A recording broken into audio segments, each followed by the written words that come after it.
Today is Wednesday, January 8th, 2025, coming up on Roland Martin Unfiltered, streaming live on the Black Star Network. Los Angeles wildfires are paralyzing the city. 2 people are dead. Thousands are seeking safety from the raging inferno that has damaged thousands of acres, homes, and buildings. People have lost their dream homes, and there's no end in sight. Portions of Special Counsel Jack Smith's report on his charging decisions in the Orange Man's January 6, 2021 election subversion case are going to be made public, but some of the report regarding the classified documents will not be made public, and they may never become public. After being removed by Florida Governor Ron DeSantis in 2023, Monique Worrell was sworn back in as the state attorney for the 9th Judicial Circuit of Florida. On the life of Jimmy Carter, the 39th president continues. We'll talk with author Craig Unger about Carter's presidency and what may have kept him as a one-term commander-in-chief and how Ronald Reagan and Republicans played a role in that. Democratic National Committee seeking a new leader in February. Tonight, former Maryland Governor Martin O'Malley says he wants to lead the party. We'll find out why. It's time to bring the funk on Roland Martin Unfiltered on the Black Star Network. Let's go. He's got whatever the miss, he's on it. Whatever it is, he's got the scoop, the fact, the find. And when it breaks, he's right on time and it's rolling. Best believe he's knowing. Putting it down from sports to news to politics. With entertainment just for kicks, he's rolling. It's on go, roll, y'all. It's Roland Martin, yeah. Rolling with Roland now. He's funk, he's fresh, he's real, the best, you know he's Roland Martin now.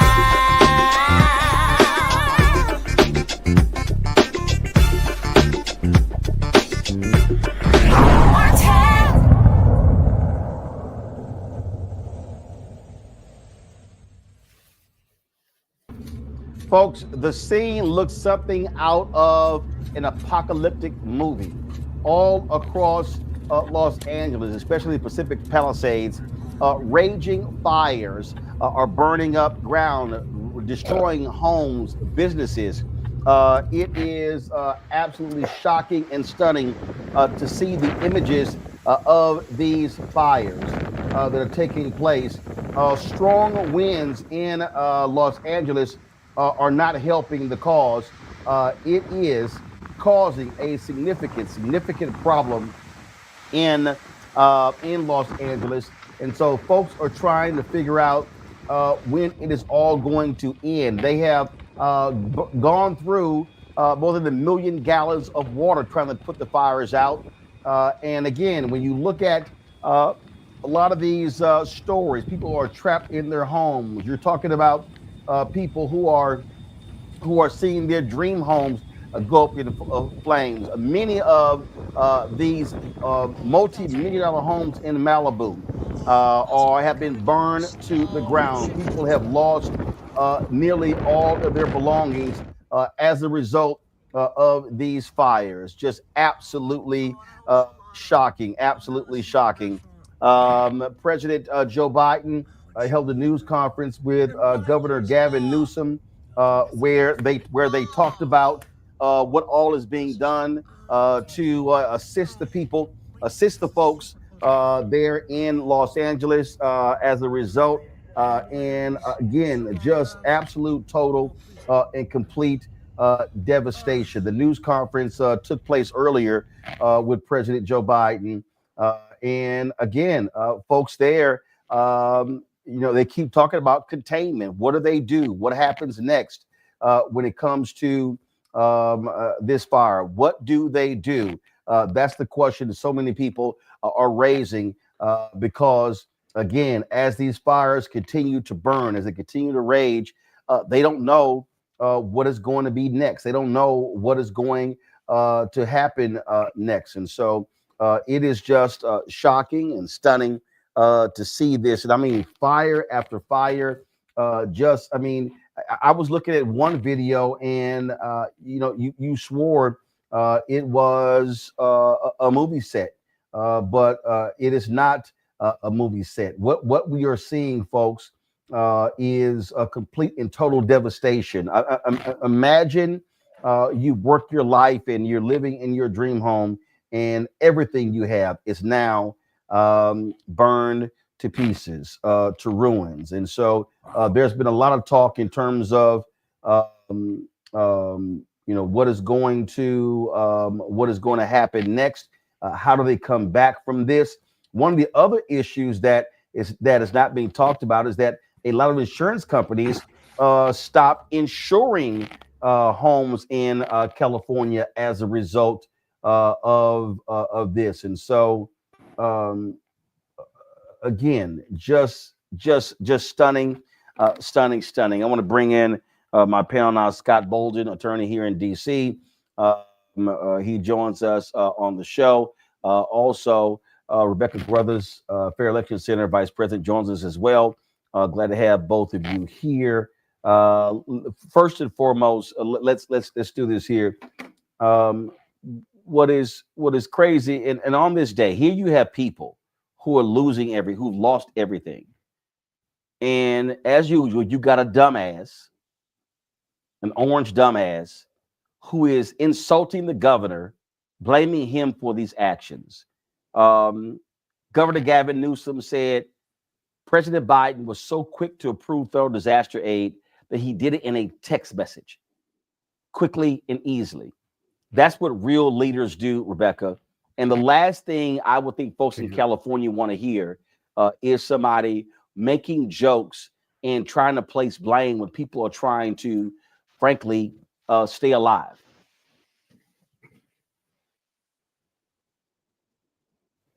Rebecca, you on mute? Go ahead. It's not just multi-million-dollar areas in Southern California that's also impacted. Over towards Eden Canyon, where Altadena, Pasadena is. My uncle lives in Altadena, had to evacuate earlier today. He's lived there since the 70s, and this is the first time he's ever had to evacuate his home because of a fire. Altadena is a largely Black area. So I just want to say that for the viewers, this isn't just alone PCH, just north of Santa Monica, just south of Malibu, of movie stars and extremely well-heeled people. But this is actually impacting more communities across Los Angeles County because there's multiple fires now. And with the Santa Ana winds, the fires are moving so quickly. They're going in multiple directions. And just a couple of days ago, no one predicted that Altadena and Pasadena right now will be under evacuation. But to the incoming orange man that's going to be taking over on the White House, is very unfortunate that as disasters happen in this country, that we're going to have someone who's completely feckless, who doesn't have the ability to be mature enough to have true leadership, but instead is making jokes about renaming parts of North America. So, I am glad that President Biden is in the White House right now because there's certain federal resources that can start to move before January 20th. Scott, I've seen some folks talk about the need to call in firefighters from around the country, and that's actually happening. Different locales are sending firefighters to help there. But one of the issues they have there is water. I mean, the winds are blowing so hard, they simply cannot combat these winds, and that's what's driving these fires.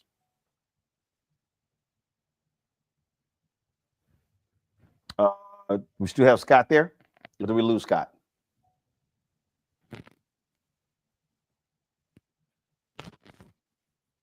Guys, let me know if we still have Scott there. Okay, we lost Scott. Okay, so we lost Scott's message. So we're trying to get Scott back on the show. As I said, President Biden has promised significant relief as a result. And just if you want to talk about, folks, again, the devastation, I want to pull this up here. Give me a second. I just want to show you. This was one of the videos that I came across. And man, when you see this, apparently there's only this one person says, give me 1 second as I pull this up. Apparently they said, what you're going to see this video says, our house appears to be one of the 3 left standing on our street. although active fires are still burning doors away. The person that said, our cat Leroy is inside. If anyone can get to him, I beg you to rescue him. Please message me if so. Again, just so people understand what this looks like. Let me go. Let me just look at this here. Look at this. This is literally on this street, only 3 houses. Only 3. I mean, that is just unbelievable. Absolutely unbelievable to see this destruction. And we're talking about businesses.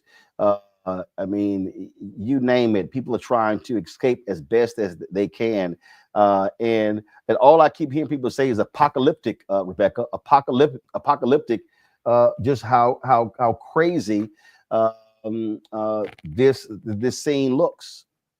And to re-emphasize your point earlier, with the Santa Ana winds, the fire is moving so fast. Because like I mentioned earlier, a couple of days ago, no one knew that certain areas of Los Angeles County was going to be in the direct path of the fire. I think about my cousin Stacy, who's a hairstylist. Her salon is directly in the line of fire right now. I think about one of my college friends who is a doctor, lives in Pasadena. He and his family are scrambling and trying to find some place to stay while he's still having to provide medical care for folks. So there's this fire is very consequential, because I know we hear about fires in California over the years, and it's something that happens often. However, when you are in one of the most populous counties in the country, and now there's a fire that's not predictable, that there is out of control winds, which means that the fire is jumping, it's not just staying in a specific path, that leads to a lot of potential chaos. And we know it's going to be unprecedented property damage, and hopefully the authorities there will be able to mitigate the potential loss of life. And it's very unfortunate. And it's also early January. We tend to think about these fires happening as it gets slightly warmer than in January, but it's California. It's dry, and unfortunately, we're in a weather pattern that's allowing for this, for these fires, and it's once again multiple fires to run out of control.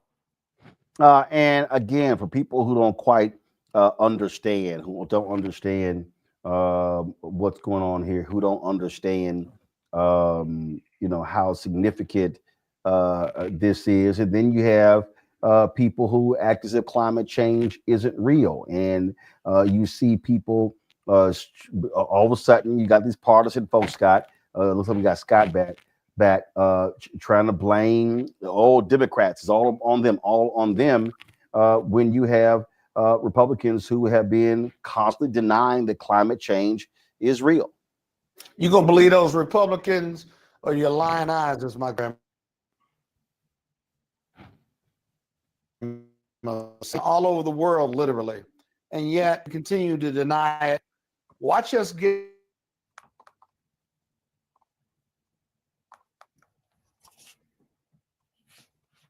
out of what we did before. And so it's really makes no sense whatsoever, because you can't deny the evidence of what's going on, and just very sad. We keep suffering from it, but we won't do anything about it, especially on the Republican leadership. Absolutely. So we will continue to monitor what happens there in Los Angeles. Also, Los Angeles Mayor Karen Bass is racing back to Los Angeles. She was actually in Ghana for the inauguration of their president when these fires broke out. She's been criticized by Democrats and Republicans for not being there, but she has been, of course, in constant communication with her staff, and she is actually on her way back and should be arriving in Los Angeles shortly. Folks, let's talk about what's happening here in D.C. U.S. Attorney General Merrick Garland intends to publicly release the portion of Special Counsel Jack Smith's charging decisions in the January 6, 2021 Trump's election subversion case. He says this is going to be made public. U.S. District Judge Eileen Cannon, who was appointed by Trump, who dismissed Trump's classified documents case, on Tuesday temporarily blocked the release of Smith's final report to prevent, quote, irreparable harm while the matter is considered by the 11th Circuit Court of Appeals. The reality is she had no jurisdiction. What the hell? Defense attorneys sought to block the release of Volume 2 of the report related to the classified document case, not Volume 1, which covers Trump's election interference case. So how do you make a sweeping decision covering both when you were only presiding over one of the cases? Judge Cannon's order referred only to the final report, not the 2 volumes within, suggesting that the entire report was blocked from release. Now, here's the deal. There are 2 other defendants in the classified documents case. Right. Garland, because those cases are still pending, Garland may not release the report. And guess what happens? That report may be completely buried and destroyed when Trump folks take over. One of the things floated, Scott, that I thought was pretty interesting. I saw this one post where somebody said, hey, the DOJ should drop the charges against the other 2 individuals and then completely release the report. Yeah, that's a great idea. But the other part that's problematic isn't just Cannon's ruling, but that the case isn't what we call ripe for review. The DOJ, at the time these lawsuits were filed or these motions were filed, DOJ hadn't said whether were going to release them or not, or how they were going to release them whatsoever. It's solely within the discretion of Merrick Garland, the AG. Now, Cannon's right to try to protect the co-defendants' rights, if you will, and her order to stay was very deferential to the 11th Circuit because she knows that they're going to probably reverse her. So it was a very temporary order that was going to last 3 days, no more than 3 days after whatever the 11th Circuit said. But she's got to still protect her record on those cases pending. DOJ could dismiss those cases, but they may believe that they can make some hay out of it until the new administration takes over. I doubt it. And so when the new administration takes over, they're going to dismiss those cases against those 2 defendants, Knopf and the other person. And so I think it's a good strategy. Dismiss the case against them. There's nothing pending, and then release the reports. No, I think what you see here, I think you have Judge Eileen Cannon, who's trying to angle for a spot on the Supreme Court, Rebecca. And this is just a further example of how slow as molasses Merrick Garland has been and how awful he has been in terms of how he's led the Department of Justice and taken so long in prosecuting Donald Trump. Well, Scott, you're going to have to correct me if I'm wrong here, but release the report. What's going to happen if Merrick Garland decides to release the report without dropping the charges against the 2 other folks? Once he releases the report, it's out there. I really don't see what the negative consequences or even what the formal consequences would be if he released the report. But just like what you're alluding to, Roland, is that, Merrick Garland doesn't have the stomach to do things like that, to be bold. And this is the time to be bold, especially as we're watching someone going into the White House who has proven to be anti-democratic. At this point, if there's no rules, then there's no rules. Release the report. And look, here's the deal, Scott. I mean, the Supreme Court said, hey, president's got total immunity. Biden should say, hey, what the hell? I'm going to drop it. Yeah, and it's certainly within his duties and responsibilities to do so. So that doesn't make a whole lot of sense. And so whether he dismisses them or not, DOJ is not going to release the report while an Article 3 judge in court has issued an inappropriate ruling. Even if we disagree with it, they're going to wait on the 11th Circuit. But I just read a report where Merrick Garland said, I'm going to release the January 6th portion of the report. We'll hold off on the on the document side of the report simply because we disagree with Cannon's ruling. And so I think he's cut the middle ground. And so, but here's the thing about the January 6th case.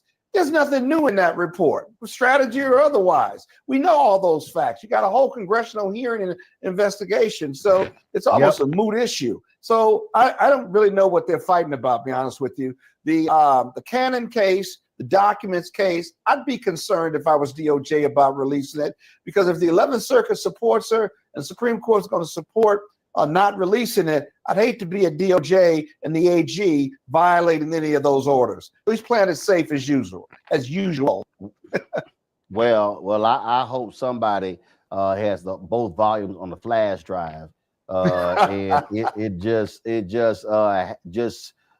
happens to come out publicly once all of these this legal BS is behind. Sorry, y'all. I'm just saying. All right, gonna go to a break. We come back. President Jimmy Carter continues to lie in state at the U.S. Capitol. People have been visiting around the clock. When we come back, we're going to talk to an author who detailed in a book how it was the enemies of President Jimmy Carter, Ronald Reagan, and his team that very well thwarted the release of the Iranian hostages to hurt Jimmy Carter and to help Reagan get elected. We'll talk to Craig Unger next, right here on Roland Martin Unfiltered on the Black Star Network.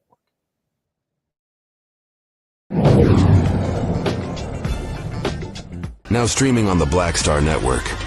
I was challenged by my uncle early on, before I even had a career. Like, I was maybe 8 years old, and my uncle said, "What do you want to do?" And I told him I wanted to be a rapper. And he said, "Okay, well, I don't know anything about the music business, so what you should do is learn everything there is to know about the music business, and I'll make sure that you have the resources to push you through." And so I went and bought books, All You Need to Know About the Music Business, Hit Me In. I just went and bought a bunch of books, just started reading as a 10-year-old, just reading. And so I learned, all things licensing, mechanical rights. I learned about publishing, learned about how composition is broke up into two pieces, the writer's portion and the producer's portion. But by the time I actually learned, I came back and I was ready to okay, I got it. He was going to prison. So I had all this information. All this knowledge. All this knowledge. You like, well, what I'm going to do with it now?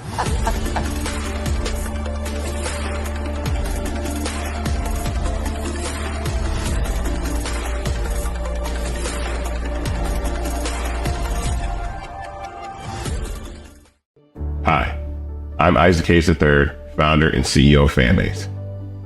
Fanbase is a free-to-download, free-to-use, next-generation social media platform that allows anyone to have followers and subscribers on the same page. Fanbase was built through investment dollars from equity crowdfunding from the Jobs Act. People just like you help build Fanbase, and we're looking for more people to help build Fanbase. We are currently raising $17 million in a Regulation A crowdfund on Start Engine. We've already crossed $2.1 million, but we're looking to raise more capital from people just like you that deserve the opportunity to invest in early stage startups without having to be accredited investors. So right now, I'd like you to go to startengine.com/fanbase and invest. The minimum to invest is $399. That gets you 60 shares of stock in Fanbase right now, today. And then use Fanbase to connect with friends, grow your audience, and be you without limits.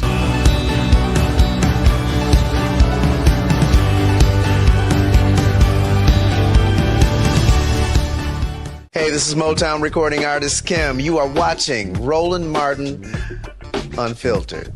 That boy, he always unfiltered though. I ain't never known him to be filtered. Is there another way to experience Roland Martin than to be unfiltered? Of course he's unfiltered. Would you expect anything less? Watch what happens next.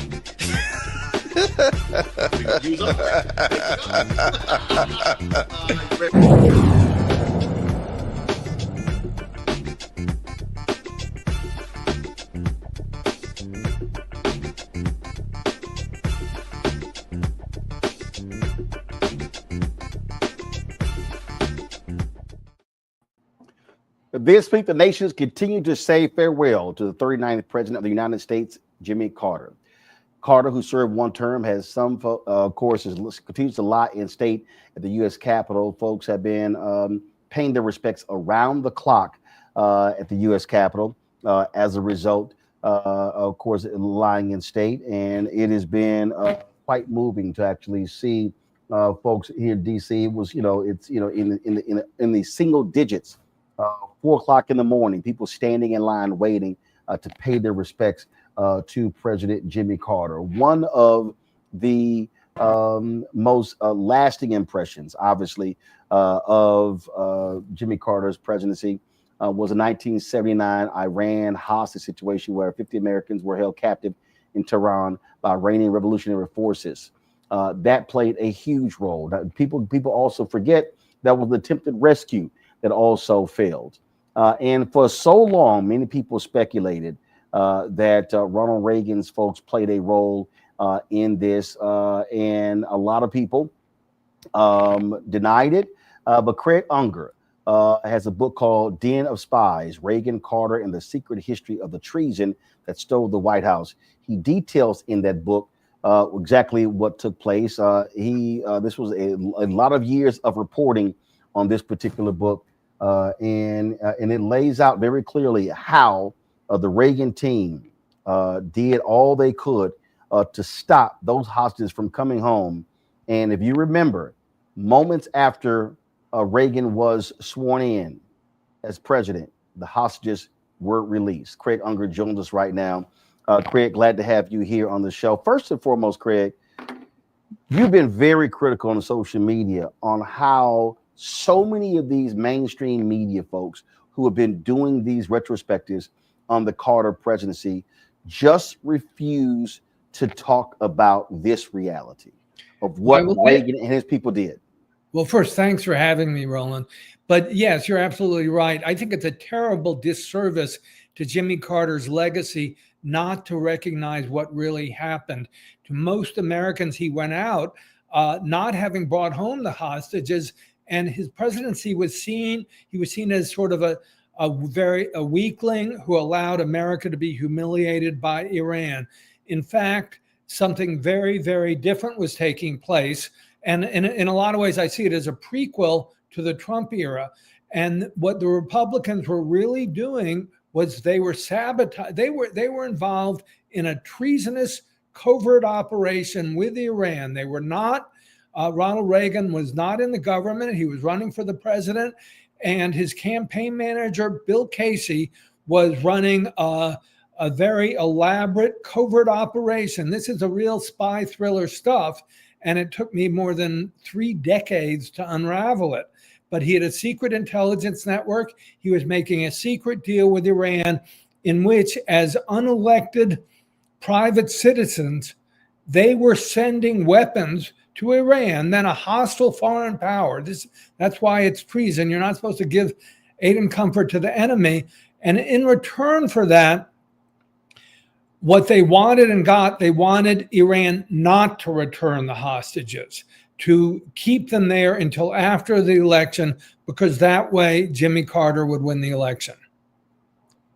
Last year, the New York Times did a story by Peter Baker that said this here, a 4-decade secret one-man story of sabotaging Carter's re-election. He's talking about Ben Barnes, who was the youngest Speaker of the House in Texas. Story comes out and you were like, hello, we've detailed this. And he admits the role that he played traveling with John Connally to the Middle East, where this was the issue. And he said the public needed to know. But your book really goes into all of the minutia and the details. And for folks who just have no clue, and I mean, look, I was 79, I was 11 years old. I remember that hostage crisis. I mean, 400 plus days. That's what led to the creation of Nightline on ABC. But people really don't understand how crippling this was. We're talking about more than a year. The Carter presidency. Here you are in your last year. You're running for re-election, and they were paralyzed by what was happening in Iran.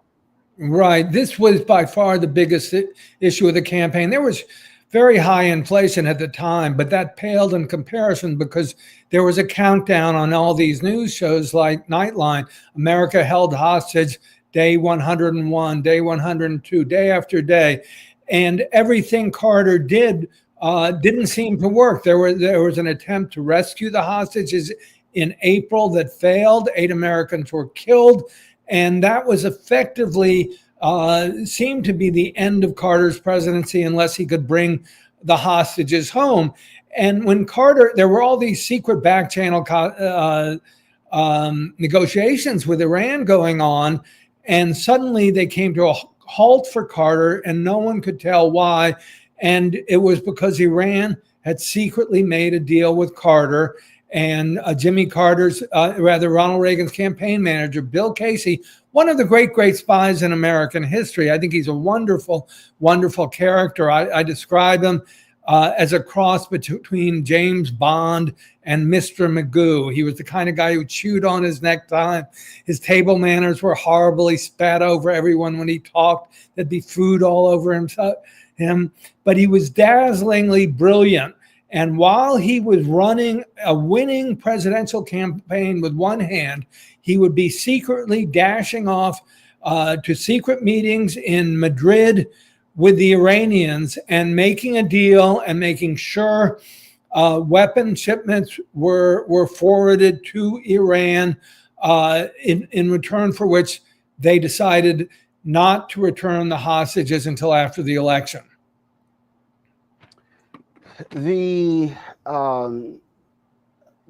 As I said earlier, we talked about being paralyzed. This was every single day.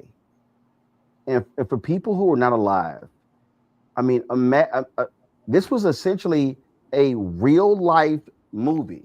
I guess the movie with Denzel Washington, The Siege. This was a real life movie that was playing out every single day for 444 days. Then, of course, you had the attempted hostage rescue effort that totally imploded when the helicopters got destroyed, and all of that played into this narrative of a Jimmy Carter who was a bumbling, stumbling president, and then it was he couldn't even get the hostages home. And then, as your book lays out, he did everything he could, but Reagan and his team, they used that against this man. And there's no doubt, many people believe, that if he was able to bring those hostages home, he could have survived that and gotten reelected. Right. Some of the polls showed them neck and neck in the middle of October. And it certainly was the one issue that seemed to unite the country. There were pop songs like Tie a Yellow Ribbon Around the Old Oak Tree. There were ticker tape parades when they finally returned. And in fact, the whole conspiracy should have been obvious to all Americans on the day of Ronald Reagan's inauguration, because Carter had made the deal with Iran to return them, and during his own administration, and they kept waiting as the days ticked by towards Reagan's inauguration. Finally, it came to Inauguration Day. It looked like they were going to be released before noon when Reagan was inaugurated. Carter was waiting anxiously towards noon.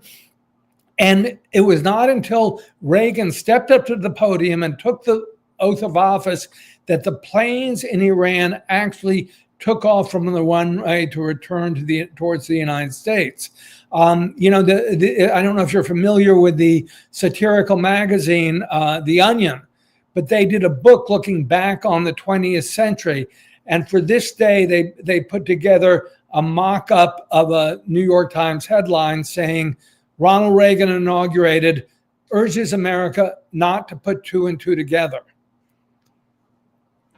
Just unbelievable. And again, very few of these stories want to talk about it. What started you on this road? Well, what started me, there was an op-ed piece in the New York Times by Gary Sick, who had been on Jimmy Carter's National Security Council, and he was an Iran specialist. He's been a scholar at Columbia University since the Carter administration, and he started putting things together, and he wrote an enormously compelling op-ed piece, and that's what got me started on it. What I found, and I started off doing a big 10,000 word piece for Esquire magazine. What I found, though, was, I've been a journalist for more than 50 years. And when I started out, there were big stories that really shaped me as a journalist.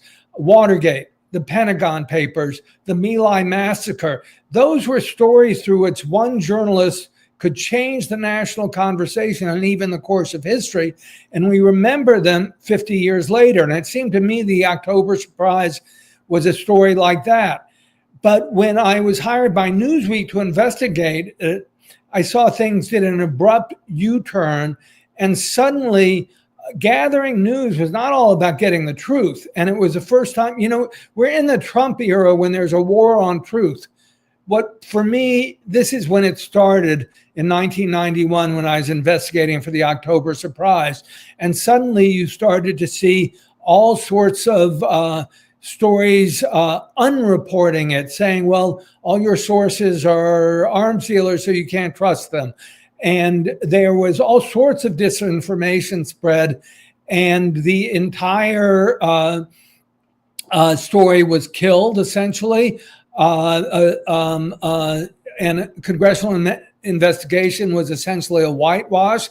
I was sued by Reagan's national security advisor, Bud McFarlane. So I was tied up in court for 5 years, but I had amassed enough information that I knew it had happened. And I went back to it again and again over 33 years. I went to Israel to investigate it. I finally got into Iran. I finally got an interview with President Abul Hassan Bani Sadr, who had been president of Iran during the hostage crisis. And I started putting it together bit by bit by bit. I think in this story, you have definitive case that it actually happened. And I think all Americans should know this. Carter was not the weakling he was portrayed to be. He was really sabotaged by treasonous Republicans. How frustrating is it for people to go, okay, Craig, whatever. This is no big deal. It's like, okay, fine. It happened. Move on. Well, Casey, go ahead. That's exactly the world we're in today. President Trump was a rapist. So what? He is convicted of 34 felonies. He stole classified documents. On and on and on like that. I wrote 2 books on Trump, House of Trump, House of Putin, and American Compromise. In one, I show him laundering money helping the Russian mafia launder money through Trump real estate. In another, I show how the KGB recruited him as an intelligence asset, but it doesn't land with any force anymore. Americans don't have shared set of facts anymore. And that is a product of deliberate disinformation. It's happening, the Washington Post, the old Washington Post, documented over 30,000 lies Trump told during his first term. Now it seems like they're cozying up to him and they're going to be help spreading the lies in his second term. I think that point is critically important, and one of the things, and this is also where, and I'm just going to say this here, even before, when I say mainstream media has to accept culpability, there are editors, reporters, producers, reporters, anchors, and executives who need to be flogged as a result of this. I remember when I was at CNN and they were booking, John King or Will Blitzer would go interview Trump. And I remember there was a booker, Stephanie Katubi. And I was like, why in the hell do y'all keep talking to Trump? I said, there are actually real CEOs we can talk to. Oh, he's great for ratings. I said, but do y'all listen to what he says? And they were all enamored with the airplane, with his great quotes, whatever. And I'll never forget this here. We were discussing something. It was some nonsense he was saying. And I remember I was on the air. Heidi Phillips was the anchor.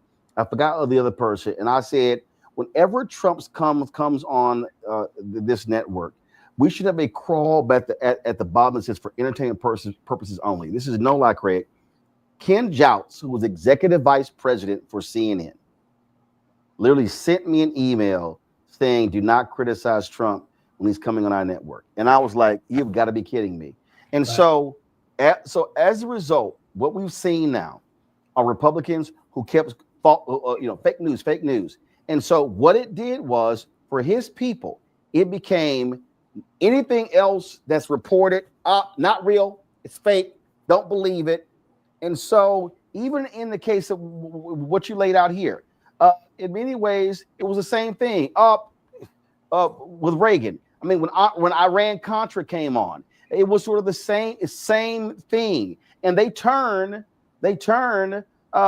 this thug into a hero, and the conservatives, all of a sudden, Oliver North, talk show hosts, speeches, they hail him as some patriot. And this is a fundamental problem in this country, when if you're a good guy, a moral, upstanding leader, America says, nah, let's go for the crook. Right. Well, the phrase for what you're talking about is access journalism. And I detest it more than anything else in the world. I was schooled by one of my mentors, was the great radical journalist I.F. Stone. And back 50 years ago, when I was just starting out, I remember I telling him I was going to have dinner with the United States Senator. And he said, no, you're not. You start hanging out with those people, you're going to be carrying water for them. You got to develop sources who are mid-level, who know what's going on. You have to read the documents. And what happened with the October surprise is I saw access journalism rear its ugly head for the first time. I was at Newsweek, you understand, which was owned at the time by the Washington Post, which had a glorious reputation thanks to Watergate, and was still owned by Katharine Graham and so forth.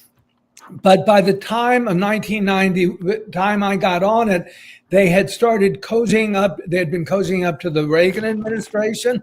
They had been, Katharine Graham had become close to Bill Casey, who was Reagan's campaign manager and later became head of the CIA. And that was exactly the problem. One of my editors had been vetted for his job at Newsweek. He owed his job to Bill Casey, who had been head of the CIA, who ran the Reagan administration, and most importantly, was the target of this investigation. So no one dared write stuff that was critical of them. And I think a lot of journalists, sadly, valued rubbing shoulders with the most powerful people in the world and getting access to them much more than getting the truth. Rebecca, question for Craig Unger. Thank you. Thank you so much, Craig. As I was listening to you talk about what happened towards the end of the Carter administration and thinking along the lines of the continuing conversation that both you and Roland had about the role that the mainstream media plays and how treasonous acts are viewed, how they're recorded, even how history largely looks upon it. So as we're preparing for a second Trump administration, I suspect that there could be some acts that happen that could or could not be along the lines of treason. So as an American public, as we're watching these things happen, how do we prepare? How do we make sure that this is properly documented? How do we make sure that when history looks back on this, it accurately reflects the potential damage that's going to happen in the new administration? Well, I think it's very, very difficult. And what scares me enormously is Trump's alliance with Elon Musk. And Musk now owns the most powerful media platform in the world and can spread disinformation at just an enormous rate. He has, I mean, think about it. He's got nearly $500 billion.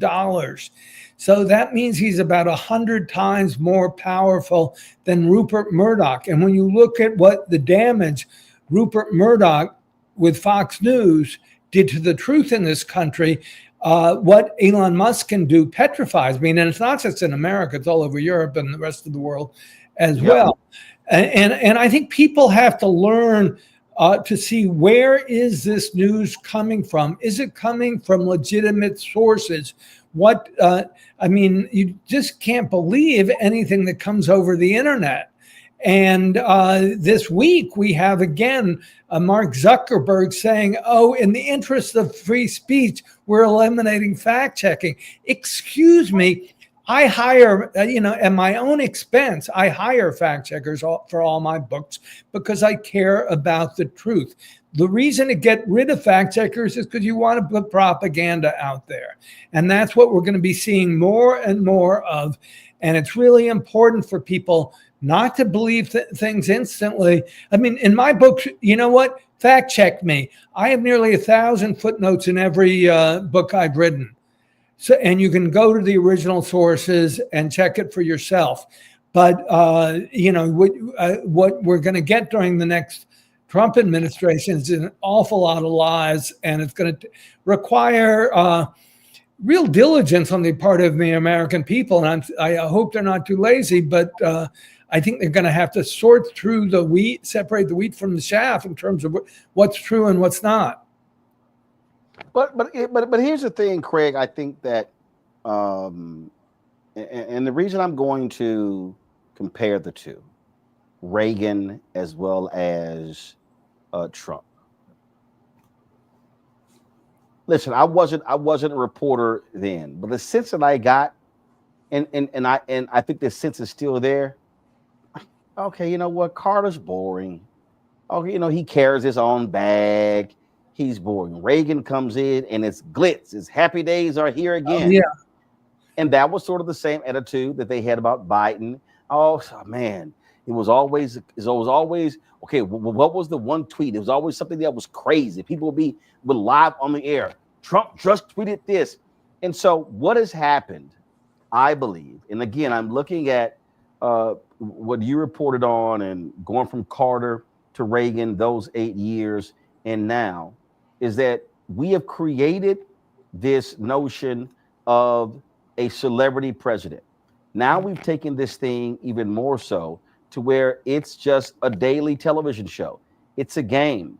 And yeah, folks don't care about the truth. They don't care. Oh, this person could just lie with reckless abandon. And you got Democrats who are trying to be truth tellers. You got Democrats who release their taxes and release their medical reports. And he's like, I'm not going to do it. Sorry. Or, yeah, I'll think about it. And they just fully accept it. And the problem, I think, on the tech side, there used to be a time when you were so rich, you had FU money. I mean, the reality is Jeff Bezos has FU money, but he's literally scared to death of Trump. Mark Zuckerberg has FU money, but he is scared to death. And so, damn, how bad is it when you got 100 billion and you still act like a whiny bitch? Well, absolutely. I mean, I'm reading about Nazi Germany in the 30s and how the rise of Hitler, and you saw the association as Nazism grew. A lot of the big corporations sided with him, and they thought, "Oh, he'll never go that far." And that's happening again with Mark Zuckerberg and Jeff Bezos and Amazon. I mean, it's very, very scary. I thought that, the Washington Post did an excellent job during Carter's first term on them. Their motto was "Democracy dies in darkness." They documented lie after lie, and I stopped paying attention after it got over 30,000. But now they should change their motto to "Democracy dies in darkness," and we're turning off the lights. They just let go a cartoonist who tried to do a very good editorial cartoon, but they refused to run it again. She had been working for them for many, many years and quit. And I think this is a very scary time for the press. I also think the old legacy media is dying. And you have people like Joe Rogan who can get 40 million viewers for one YouTube show if he's got Trump on it. And that dwarfs the old legacy media, which is fading. So it's very, very hard to make sure that people get the truth. And I wish I had a magic sauce for penetrating that, but I don't. Well, I think what has to happen is there has to be an absolute focus on truth. and it's called not giving a damn who you piss off. Absolutely. That's the bottom line. And guess what? There are a lot of other rich folks in this country, and hopefully you've got folks who care enough about media, who understand the importance of legacy media. Because here's the thing that I keep trying to explain to people. All of these folks who talk about new media. Guess what? They all are built on reading the stories of old media. If you can complain all you want to, the reality is right now, folks are the resources of a CNN or MSNBC, whatever. That's how they're able to cover the fires. All these major stories. And so, and when legacy media goes away, and I'm saying this from a Black perspective, I have been saying that we have seen the death of Black-owned media. Black newspapers, Ebony Magazine, Jet Magazine, Essence is not what it used to be. Black Enterprise is not what it used to be. And so what we're now seeing is so much entertainment, so much gossip that's now considered Black media, that those institutions no longer are covering the kind of stories that got us to where we are now. And people are going to look up and they're going to be like, oh my God, what the hell happened? Why didn't we know those things? Easy, because you were being consumed by crazy hacks like Joe Rogan, who will just lie on their show and then go, oh, I didn't know that. But they just say stupid stuff and it goes out of their mouth into the ether. And so I think that's what we're dealing with. But as I look at this right now, I really hope people would read your book, understand what you lay out, because what you talked about in this book, Trump has been talking to Putin the last 4 years. Elon Musk is talking directly to Chinese and Russian leaders. And so if we're not careful, you're going to, yes, have non-governmental people deciding governmental policies. And that's exactly what happened with Ronald Reagan and his team and what they did to Jimmy Carter in 1979. Absolutely. 1980. Craig Unger, folks, pull the book up again. So the book is called Den of Spies: Reagan, Carter, and the Secret History of the Treason That Stole the White House by Craig Unger. Craig, thanks a lot. I appreciate it. Thanks for having me, Roland. Folks, going to go to a break. We come back. Martin O'Malley wants to be the next head of the DNC. I've got a few questions for him right here on Roland Martin Unfiltered on the Black Star Network. Support the work that we do. Join our Bring the Funk fan club. You heard we just talked about there. Folks, I can't reiterate this enough. Listen to me clearly. I cannot reiterate this enough. When you've got technology companies running scared, when you've got legacy media not doing their job, when you've got Black-owned media that is disintegrated, now is more than ever for us to have independent media that cares about the truth, that is willing to say what needs to be said. So when you support Roland Martin Unfiltered, this show, when you support the Black Star Network, you're not just supporting me, you're supporting the other shows. Our goal is to add 2 more shows this year. We want additional shows. We want more weekly and daily shows, because we want to be able to speak truth to power. We want to be able to say what is necessary where other people are scared. And when you are scared, when you're looking over your shoulder, oh my God, that advertising contract is not going to come in. Well, guess what? A lot of these major ad agencies, they're not even supporting us anyway. You know, in 6 years of doing this show, Group M hasn't done a damn thing with us. Publicis hasn't done anything with us. You've got Horizon, you've got all of these folks, they haven't done jack. And so we are calling it like we see it, and we're speaking truth. And unlike some of these other so-called progressives and people who believe in truth, I'm not running around trying to kiss MAGA ass and kiss Trump's ass. I won't be going to Mar-a-Lago, not for a damn thing. And so this is about us being able to speak truth. So when you support this show and this network with your resources, that is exactly what is happening, because we are trying to build something that is bigger and broader, and actually it has the courage to say what needs to be said, even when it makes other folk uncomfortable. If you want to contribute giving Cash App, use the Stripe QR code. This is it right here. And if you are listening, simply go to blackstarnetwork.com to check it out. Also, if you want to see your checking money order, some of y'all old school, we understand that. See your checking money order to P.O. Box 57196, Washington, D.C., 20037-0196. PayPal, R. Martin Unfiltered. Venmo is RM Unfiltered. Zelle, Roland at RolandSMartin.com, Roland at RolandMartinUnfiltered.com. And again, folks, we've got some 4 million social media followers. If only 20,000 of our fans contribute at least $50 each, which comes out to $4.19 a month, 13 cents a day, that's $1 million. It allows us to be able to continue to build, to add these shows and do the work that's required.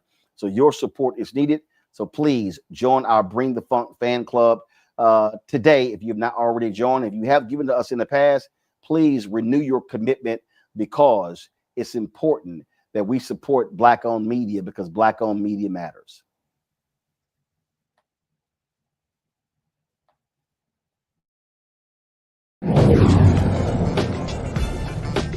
Coming soon to the Black Star Network.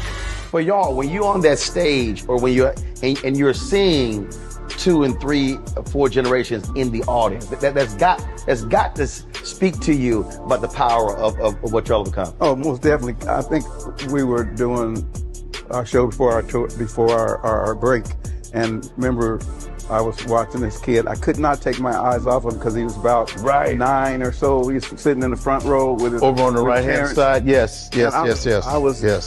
I was amazed that this kid knew everything, and I was like tripping to see how many songs this kid actually knew. And he knew them all. And he knew them all. We had to go over there and bring him on stage and take a picture with him, at the end of the show and stuff, because it was just that amazing. It's like, this is crazy.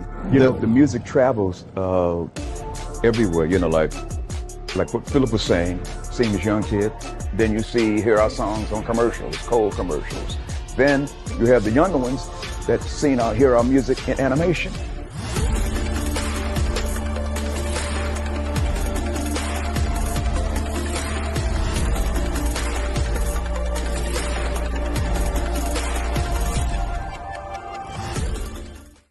Hi, I'm Isaac Hayes III, founder and CEO of Fanbase.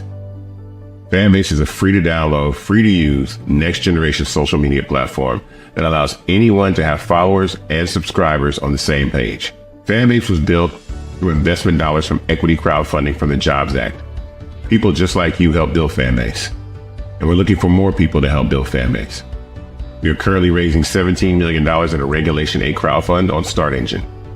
We've already crossed $2.1 million, but we're looking to raise more capital from people just like you that deserve the opportunity to invest in early stage startups without having to be accredited investors.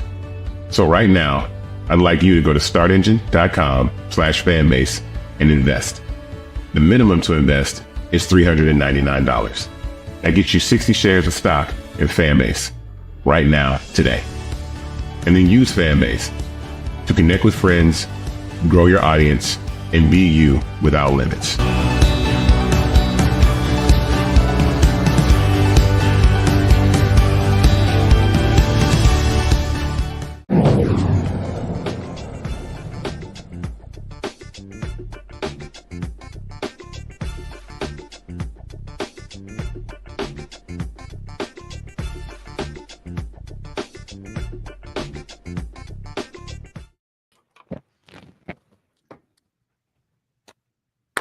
All right, folks.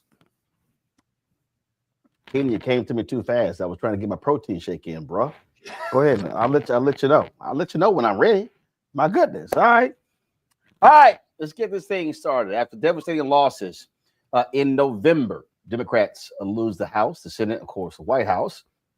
They've been calling for massive change in the party. Now, you look at the numbers. Vice President Kamala Harris lost to Trump by less than 2%. A new report out shows some 19 million Biden voters stayed at home. So what must the party do? Jamie Harrison has already announced that he is not running for re-election. So he steps down in March. So on February 1st, Democrats will choose their new leader at their winter meeting. Several people have already announced that they want the job. One of them is the former governor of Maryland, Martin O'Malley. Also, you have Rahm Emanuel, Jane Cleave, Ben Wickler, Ken Martin as well. And so Martin O'Malley joins us right now. Glad to have you on the show. First and foremost, why do you want this job? I want this job because I love my country, and the speed with which the Democratic Party makes herself battle ready again to win the next elections, Roland, is going to very well determine whether or not we even have a republic at the end of these Trump years. So this is going to require a collaborative servant leader with proven chops to turn things around and the ability to go head to head against Donald Trump from day one. I have those abilities, and that's why I'm offering my candidacy. You previously ran for president. That didn't end well. And yeah, you say you have. I'm sorry about that. I'm just. I remember. I remember these things. It wasn't for lack of trying. You say you have the abilities, but what the party requires are a number of things. You have people who are disgruntled, people who are angry, who are frustrated. Folks have given up. They're despondent, and so how do you fire them up? How do you get their attention? How do you say that there are greener pastures on the other side of this darkness we now are going to be dealing with come January 20th? Yeah, I don't know any way to sidestep around it. There is no magic wand. The only thing I do know is this. I've talked to about 200 or more members of the DNC, and each conversation has been a little bit like grief counseling. However, one of the themes that continues to emerge is that we need to make changes in order to win. We need a greater amount of openness, transparency. We need greater participation. We need people to be asked for their ideas instead of just to be a rubber stamp. And so, I mean, it's 100 different ways. You know, recently, President Biden asked me to go to Social Security, the most demoralized, overworked agency and the largest domestic program in America, and to turn it around. I had no magic wand, but I went out and I listened, barnstormed every regional headquarters, brought in ideas from the people that are on the front lines actually doing the work. If you want to know how to turn around a big organization and its mission, you listen to the people that have already been there doing the work. I've put out a platform. The first thing we put out was about diversity and inclusion, setting goals so that we can diversify our vendor and consultant pools, who most people believe greatly let us down and let down the vice president in this last election. So there's 100 different things we need to do, but all of those things require new leadership, somebody that's willing to do the dispassionate deep dive. I'm not going to call it an autopsy. Nobody's died here. It's an after action so that we can learn about the things we did well, the places we fell short, and why. And we also have to get back in the business of directly registering voters. You know, Roland, you hear people offering themselves in this race saying, we need to re-engage, we need to rebuild or reconnect. Well, what is the yard marker that tells us whether we're actually doing those things in 100 different ways? I believe it's voter registration, and it's also defending voting rights in all 50 states. This is the way, along with returning to that economic security message, that we bring back our party's ability to win and to have a brand that people want to run on and not one that they want to run from. One of the things that I'm gonna get back to what you lay out in terms of your diversity focus, but I'm looking at this memo here that you put out, and you talked about hosting regularly in-person and online training sessions, build and invest in mentorship programs, learn from grassroots organizations, invest in youth, investing in organizing community partners and meeting voters where they are. One of the things that I have consistently said on this show, on the Tom Joyner Morning Show, my TV One show, all the shows, is that that one of the most fundamental problems for Democrats is that they, when it comes to African Americans in particular, that, all right, you know what? We know we got locked up. And so what then happens is the assumption is then made, okay, we got them. So let's now go chase that mythical, unreachable, white, conservative, suburban woman, as opposed to how do we cultivate people who are more than likely going to vote for us, but who feel as if we are ignoring them. We talk about resources. I can tell you, I specifically said to Quentin Folks, said to Jen O'Malley Dillon, said to Cedric Richmond, and I said to Vice President Kamala Harris, said to all of these folks, I'm like, do y'all understand? People don't know what y'all accomplished.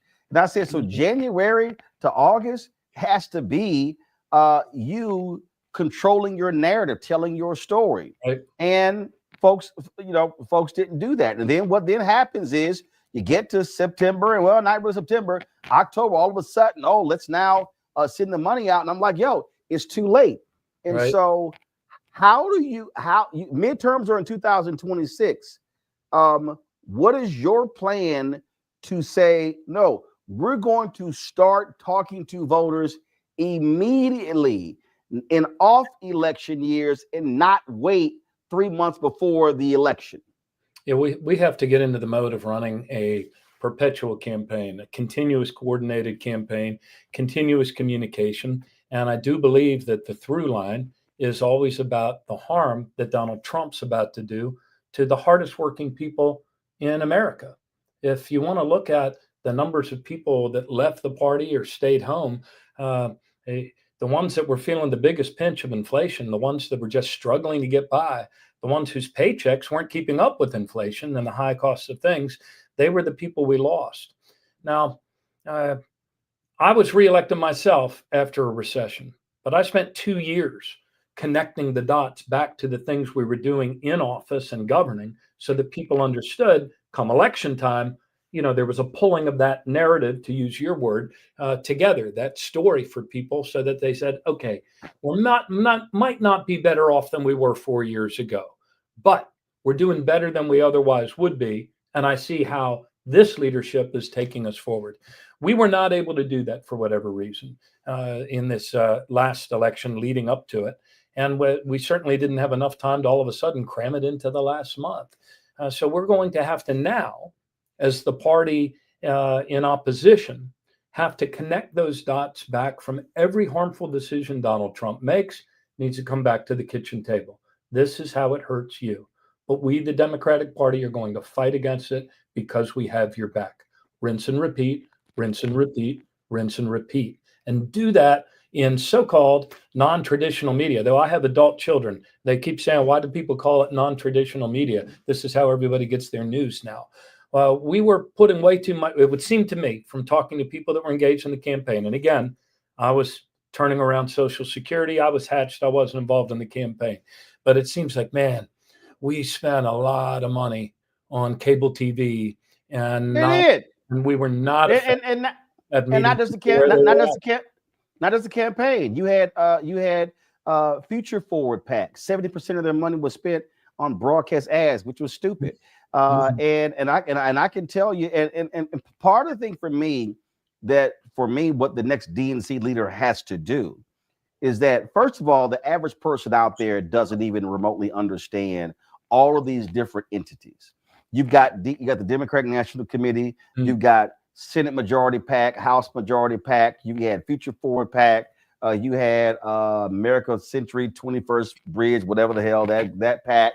Then you've got DCCC, DSCC, DCCC, Democratic Government Association, and and one of the things that I fundamentally believe has to happen is there has to be a come to Jesus meeting with all of these entities, where one says, when are you going to get your heads out of your asses? And what I mean by that is, and I can tell you, as a Black-owned media company, the leaders of Future Forward, I emailed them directly multiple times, never even got a response, not even a courtesy response. When I look at $600 million from the Harris campaign that went through four agencies, some of them that were started in 2021 and 2023, And when folk like Cliff Franklin would fuse out of St. Louis, or Terrell Whitley out of Liquid Soul, or Carol H. Williams out of Oakland, these firms that have done this business could not even get into the door, who understand not only how to talk to Black folk, but how to talk to everybody. And to me, that the Democratic Party is going to have to confront where you have mostly white folks in the party making money, and Black people and Latinos operating as the sharecroppers, roughly tilling the soil and trying to save the party. And that is a major issue, because that speaks to who you hire, who you're polling, who you're talking to, and how do you reach those folk on the ground, as opposed to having the same losers giving the same advice that hasn't worked. Yep, I couldn't agree with you more. You know, one of the people that's come on to help in my campaign and will be chairing my transition is Marcia Fudge, and also helping me is Benny Thompson and also Emmanuel Cleaver. And one of the things that former Secretary Fudge said to me, be careful, because when you're talking about the things that we didn't do well in the campaign, you know, a lot of that was not on the DNC. A lot of that were decisions that were made by the campaign. And we tend to conflate both of those. And honestly, the Democratic Party brand and the DNC ultimately has to own our successes and our failures. But we have to meet people where they are, and we have to do it through trusted voices and people that understand and have the competencies to meet people where they're at and to tell the stories in ways that are compelling and that move voters, whether to vote or, you know, whether to change their vote from the last time, or whether to just get up and go out and vote. I was mayor of Baltimore. I was governor of Maryland, and we always acted according to the truth that our diversity is our strength. We accomplished some pretty important things for all of the people of our diverse state, and we did it by working together. We had one of the largest minority business development goals of any city in America, and I was the first mayor to exceed it, and we did better. All of us did better when we had a more inclusive ecosystem, more inclusive economy. Same with our state. So I have seen firsthand how our diversity makes us stronger, and that's what I'm going to do as chair of this party. We have to empower the people that want to help, instead of treating them as if they're a rubber stamp or somebody that's just supposed to say, yeah, way to go in the last 3 weeks of the election. You know, we had go ahead. No, go ahead. I talked to one senior Democrat, and she said, you know, we had a great ground game, if you want to call ground game, talking to millions of people knocking on their doors for the last 4 weeks. But we were knocking on doors with stone tablets. The other guys were already inside those doors, communicating with people on over the internet, on podcasts, on the other stations that they choose to listen to get their news. Some of our campaigns did better than others on that, though, Roland. I mean, look at the success of Hakeem Jeffries and many in his caucus. Look at those 4 senators winning in states that Donald Trump won, and yet they won. So we have a broad sense of what needs to be done, but we need to create a center of excellence in digital communications at the DNC, put together with more diverse voices and more diverse perspectives, and start communicating every day in every way off of the bad things that Donald Trump is doing to the interests of hardworking people that are going to be harmed by his decisions. How honest and how willing are you, and how prepared are you to have what I call the difficult conversations with white voters? Let me explain why I'm saying that very specifically. My new book is called White Fear: How the Browning of America is white folks losing their minds. And the reason I lay that, because when I look at what's been happening, I look at the anger coming after Obama. When I look at this fear of a nation becoming majority people of color, when I look at the anger around immigration, and one of the things, and I've been very critical, and I sat down with Senator Bernie Sanders directly when he kept complaining about identity politics, and I said, first of all, dude, all politics is identity politics. Like, what are you talking about? Talk to any campaign manager, and they parse the election based upon different demographics, race, age, gender, economics, all of those different things. But the thing to me that we're dealing with that Democrats just refuse to confront is that there is a belief among the white voters, a lot of white voters, that we're losing out. We're losing out to these other people. But then when you look at the numbers, kind of like, no, that's not happening. And I think this is a huge, huge thing here, that Democrats have to be willing to go into the whitest, reddest, brokest, sickest places and look these white voters in the eye and say, I'm going to need you to explain to me why in the hell you keep voting for that Republican, but your education sucks and your health care sucks and your economy and your wages sucks and your job sucks, all these different things. And I think Democrats they like to play on nice, wonderful ground. And I'm like, no. You got to be able to go look them in the eye and challenge them, and also challenge their view of white culture. Because I think in many cases, they're voting for culture. They're voting for, hey, we're losing out. And I just think that Democrats have danced around this for way too long. And there needs to be some honest truth telling. I don't need white Democrats come and talk to black folks about diversity. I need white Democrats go and talk to white folks, trying to explain to them that if you don't have diversity, America's gross domestic product ain't going to be worth crap in the next 20, 30 years. Yeah. Man, there's so much going through my head. The one caveat I put on that, what we have to do is recruit people from the neighborhoods that you described, very poor, white areas all across the country. And we need to recruit those candidates. We had a lot of success recruiting candidates in 2016. Maybe I should say they recruited themselves by running for office to make a difference. But I could not agree with you more about the tough conversations. But those tough conversations need to be had among and with people, with people that are like them, that understand the place that they call home and where they grew up. And I think we have the opportunity to recruit those candidates. I have frequently found myself talking to Democratic groups about the politics of fear. And this was true in Trump's first election. True story, Roland. I used to go out. I campaigned in 30 states for Hillary Clinton as a surrogate, and then continued to go out there for the next 2 years with my own leadership pack called Win Back Your State. And I found at first that 90% of my remarks were all about Donald Trump and his scary brand of politics. By the end, it was only 10% about Trump and was 90% about us. There is a terrible fear gripping this country. When you can have record low unemployment and all-time high levels of white male suicide, there's clearly something going on in the psyche of a lot of people in America. I was on a trip. But that has to be said. It has to be literally said.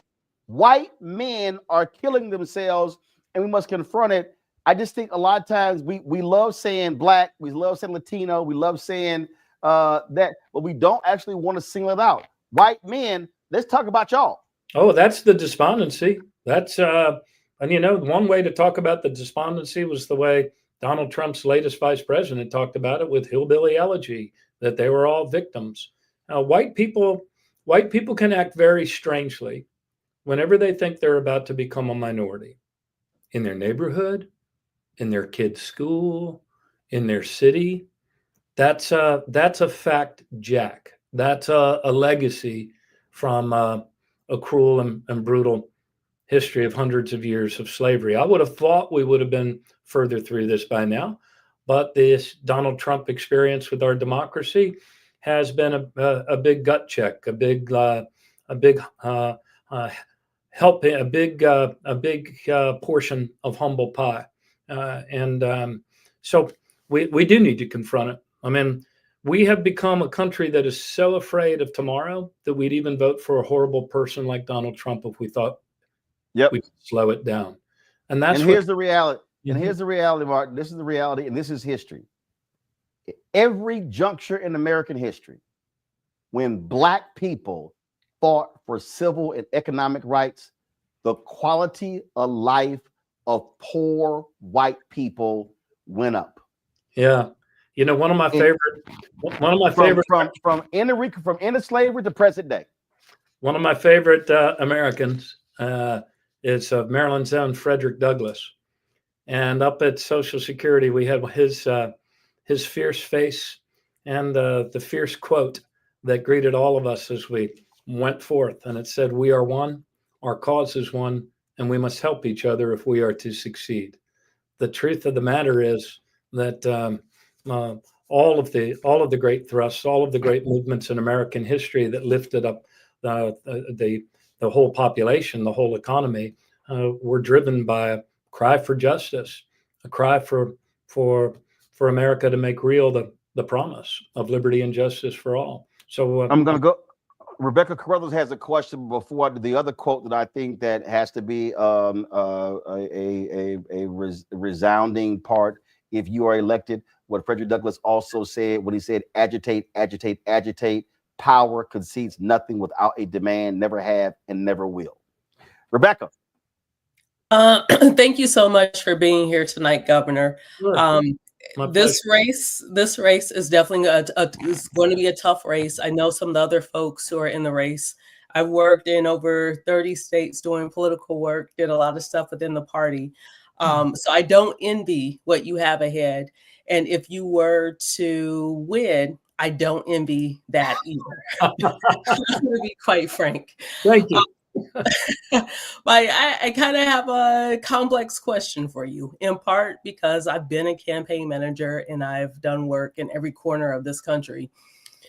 So we've talked about the 50-state strategy. Howard Dean wasn't the first to talk about it, but I also I've heard some clips of you talking about a 50-state strategy. I want to hear you talk about that more, what it actually means to you. But before you get to what you would do, another question that I have for you is, I understand the Democratic Party donors, and having run campaigns, I understand the need to tell some of them no, because unfortunately they prop up some of the members of the consulting class that would undermine a 50-state strategy. So the first part of the question is, how would you tell certain donors no when you need to tell them no? And then I want you to talk more about your 50-state strategy. Sure. When I'm the only one of the candidates in this race that's actually been an elected executive. I was mayor of Baltimore. I was governor of Maryland through a recession. And when you're an executive, you learn how to say no. And you learn how to say it very often and over again to people who sometimes are, notwithstanding how wealthy they are asking you for crazy things that you just can't do because it's not for the good of the mission, not for the good of the state, and doesn't serve the best interests of the city. So I'm the only one that, has served again and again and been elected to be able to say no. Let me talk about what we now call the 57 state and territory strategy. Many people have said to me on the phone that this is a time for rebuilding. This is a time for new leadership from outside of the DNC, as it was when Howard Dean was there, or maybe before with Ron Brown. So this is a time what that means to me is that we have to build up the capacity of our state parties. We have to get our state parties, where allowable, back into the business of directly registering voters. We have to also provide them with the enterprise, from the DNC, with the enterprise advice and services necessary to communicate and compete in digital communications. So I would like to create not only a center of excellence at the DNC for digital communications, I also want to create a position in every state that we fund with someone who is an expert in digital communications, not someone that is your brother-in-law who can place Facebook ads.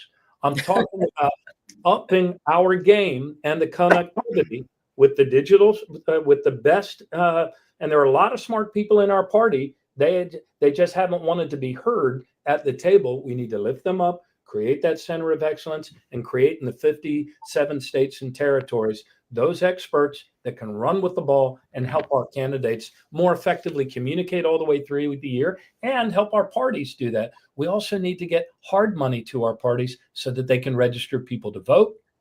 And we need to defend voting rights in all states, not just a few states. So that's what I see in the party, and that'll be the measure. You know, I was talking to a party chair in Ohio, and she said they have totally reshaped our electorate. We keep falling back further and further within the blue perimeter and hoping against hope that some nonprofit will register more Democratic voters, but they don't. They register independents, and we don't even stay in touch with them for about 7 months after they're registered. So these are some of the tactical changes we need to make. I don't think we're wrong on the issues. I don't think we're wrong on our values, certainly, especially contrasted to the darkness we're about to experience in the White House for the next 4 years. But we have not kept pace with modern communications and meeting people where they're at. I also think that they also are not, Democrats are not fully understanding how the world has changed. What I mean by that is, so I'm 56. I'm what I call post-civil rights movement baby. And I'm Gen X.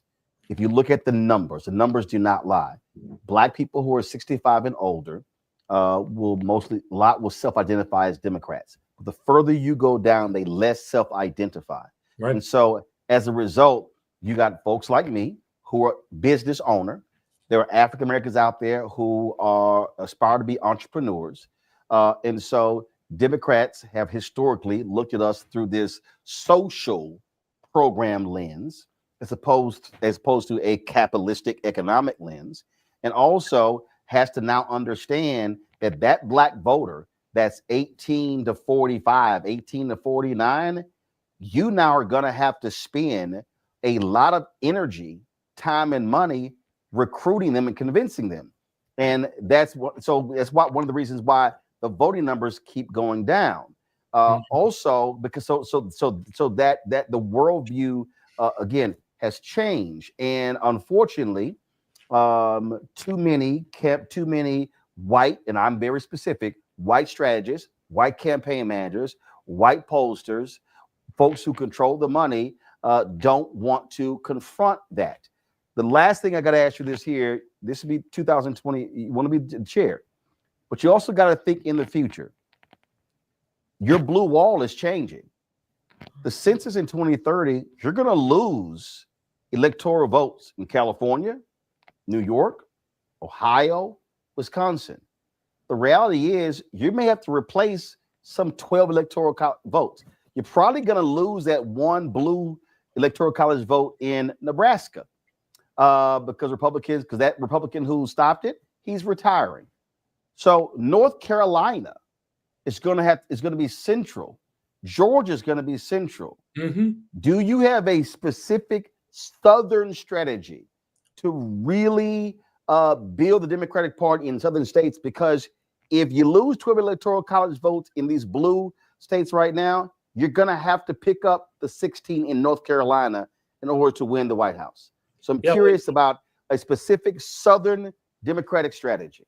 Well, every region's going to have a specific strategy. Every state has a specific strategy. I mean, states are where they're at, and then we have to realize that there are strategic wins that we can make. In terms of the South, I think that's our great opportunity. I mean, you look at the gains in North Carolina, you look at the gains in Georgia, but we have to get back in the business of registering people to vote.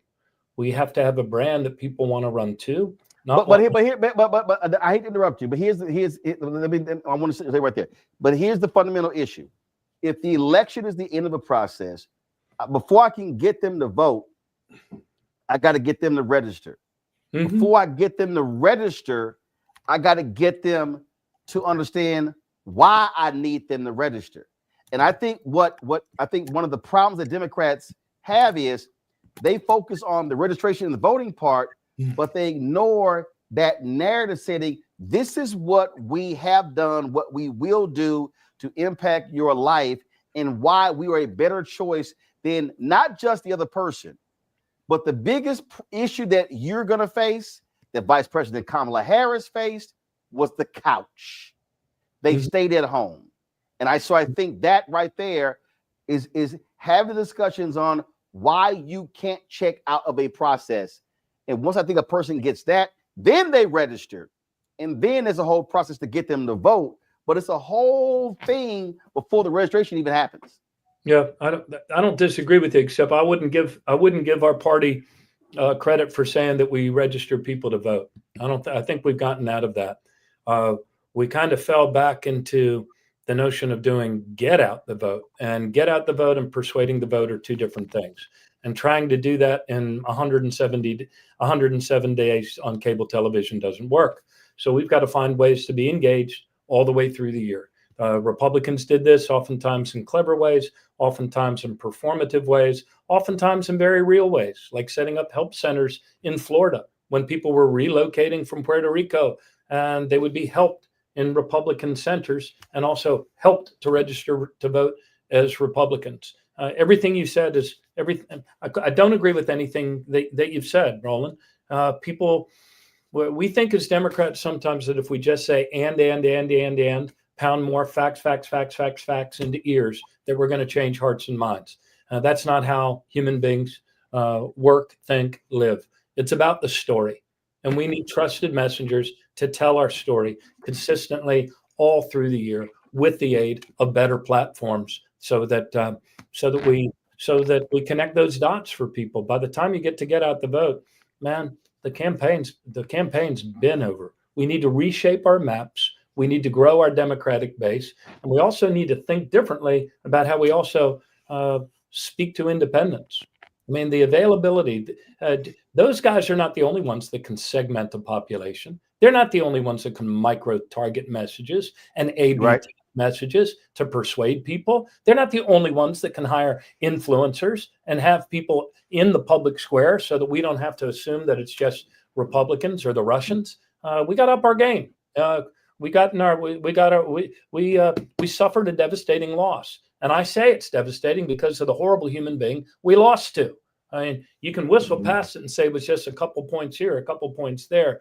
This is a huge, huge loss. We need to learn from it. We need to learn from it quickly, and we need to be ruthless about doing the tactics and strategies that work so we can grow our base, improve our brand, and connect with people to win the next elections. That's the urgent battle at hand. And that's what I'm giving myself 1,000% to. Last question, Rebecca. I had a question. Rebecca, go ahead and ask me real quick. Yep. So in 2025, at least 46 states have elections this year. There's going to be over 100,000 seats that are going to be elected. So what is your plan to make sure that the Democratic Party is contesting every single seat all up and down the ballot across all 50 states plus the 7 jurisdictions and territories? Yeah, it has to be a clarion call. I mean, we have to encourage people in all of our affiliate groups and allied groups. I was on a forum the other night with organized labor. I would hope that organized labor fields more candidates to run and to do it all across the ballot. Rebecca, we Democrats have a term that we often use. We say down ballot. I prefer to think of it as all across the ballot, from the county courthouses to the school boards. These are, for the most part, the entry-level places where people are also most connected to their community. We also have 36 governor's races up in 2026. And those men and women can't run a campaign and can't get elected unless they're constantly bringing the national to the reality in states. Mayors, county executives, all of these are the people that we need. In 2016, I think I mentioned earlier, my leadership pack, which I continued to go out there into a campaign for people, was called Win Back Your State. We need people to transform their grief over what we've done to ourselves as a country again by getting involved in their local races. We need to extend our battle lines. We need to become more connected to places all across America. What Eleanor Roosevelt called in a different context, the small places close to home. What does the Democratic Party mean in those small places close to home? If we're doing our job, it means that we can be the party that actually stops the harm that Donald Trump is going to be doing to people over these next 2 years in a number of different ways. Hard for us to imagine all of them, and you could paralyze yourself if you spend time going down that rabbit hole. But I guarantee you, he is going to drive up the cost of things. He's going to drive up the cost of healthcare, and he is going to shake and rattle what people thought that could not be broken, perhaps even things like Social Security. And this is the backdrop against which I think we are going to be able to have an enormous amount of success recruiting candidates. Martin O'Malley, we certainly appreciate it. Thank you so very much, and we look forward to see what happens in this race. Yeah, thank you. Thanks a lot. Thanks a bunch. All right, folks, going to go to a quick break. We'll be right back on Roland Martin Unfiltered on the Black Star Network.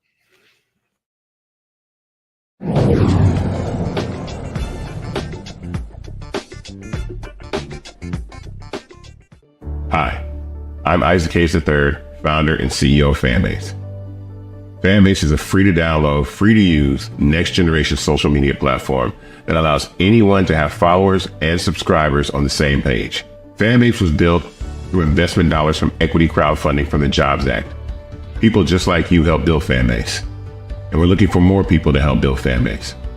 We are currently raising $17 million in a Regulation A crowdfund on Start Engine. We've already crossed $2.1 million, but we're looking to raise more capital from people just like you that deserve the opportunity to invest in early stage startups without having to be accredited investors. So right now, I'd like you to go to startengine.com/fanbase and invest. The minimum to invest is $399. That gets you 60 shares of stock in Fanbase right now, today. And then use Fanbase to connect with friends, grow your audience, and be you without limits.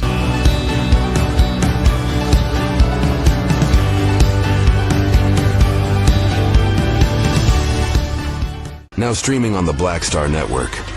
I was challenged by my uncle early on, before I even had a career. Like, I was maybe 8 years old, and my uncle said, "What do you want to do?" And I told him I wanted to be a rapper. And he said, "Okay, well, I don't know anything about the music business, so what you should do is learn everything there is to know about the music business, and I'll make sure that you have the resources to push you through." And so I went and bought books, All You Need to Know About the Music Business, Hit Me In. I just went and bought a bunch of books to start reading as a 10-year-old, just reading. And so I learned, all things licensing, mechanical rights. I learned about publishing, learned about how composition is broke up into two pieces, the writer's portion and the producer's portion. But by the time I actually learned, I came back and I was ready to okay, I got it. He was going to prison. So I had all this information. All this knowledge. All this knowledge. You like, well, what am I supposed to do with it now?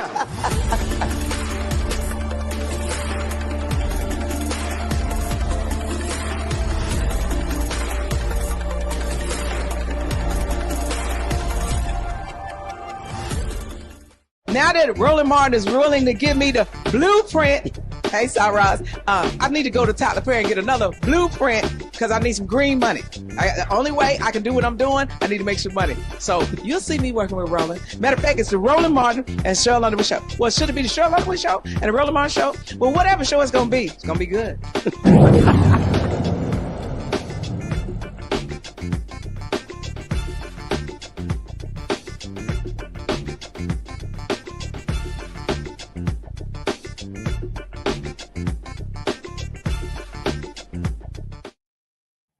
Man, I love me a good clap back. That's exactly what happened from Canada's Green Party leader, Elizabeth May, when she referenced the convicted felon's lack of political knowledge for suggesting that Canadian hockey legend Wayne Gretzky run for the country's prime minister after Justin Trudeau announced his resignation and is stepping down once a successor has been chosen. May did not hold back in smacking Donald Trump's dumb ass. Also take offense, sorry, Mr. Trump, took offense to your idea that Pierre Poilievre wasn't good enough to lead the Conservatives. Wayne Gretzky, he's great. He is the great one. He skates to where the puck is going. It's not going to MAGA. The puck is on a Canadian ice rink. And by the way, Mr. Trump, please, before making public pronouncements that Wayne Gretzky should run for prime minister, give yourself or get yourself a briefing on the nature of parliamentary democracy, a Westminster parliamentary system, and a constitutional monarchy where no one runs for prime minister. We have elections for members of parliament. We don't get to pick and choose among our billionaire friends for who gets a seat at the cabinet table. If they're not an elected member of parliament, well, Canadian system is different from that of the United States of America. I suggest that Mr. Trump find one of his grandchildren's school books and look at the year 1776, which may explain a few things to him about why our systems of government are different. I don't want to belittle Mr. Trump, but on the other hand, hey, Donald, have we got a deal for you? You think we want to be the 51st state? Nah, but maybe California would like to be the 11th province. How about it? California? Oregon, Washington, you've got geography in common with us. And not only that, we've already got a carbon trading system between California and Quebec. We've got some strong alliances on our west coast from British Columbia. There's been a lot of academic papers on the idea of Cascadia. So California, Governor Newsom, and Washington State, Jay Inslee, and newly elected Governor of Oregon, Tina Kotek. How about it? Want to put a referendum to your citizens? Because this is what you deal. Have we got a deal for you? This is what you get. Free health care. Universal free health care. No more one-year-olds who suddenly fall off the Medicaid list and their parents are in the news because they're trying to do a GoFundMe so they can get their daughter to a doctor. Universal free health care. And guess what? Those gun laws that your Congress is too afraid to pass because of the national gun lobby, we already got our strict gun laws. That's why we have the safest streets around the world. Ooh, I love that clap back, Rebecca.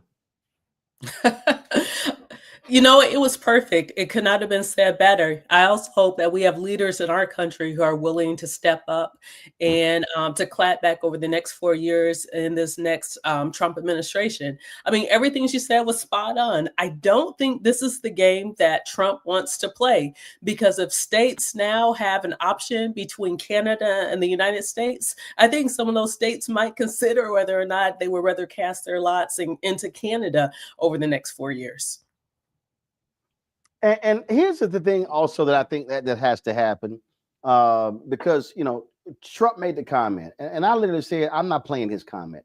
See, the Democrats are going to have to not fall for the banana in the tailpipe.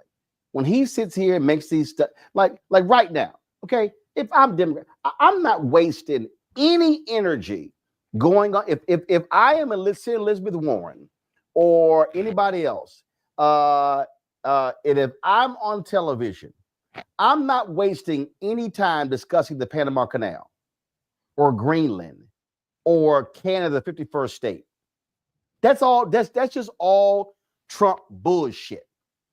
And what he does is he says crazy, stupid stuff, and then people get all hyped about it, and the media gets hyped. This is exactly what, if I'm a senator or a member of Congress, this is what I'm saying. That's stupid. What's your next question?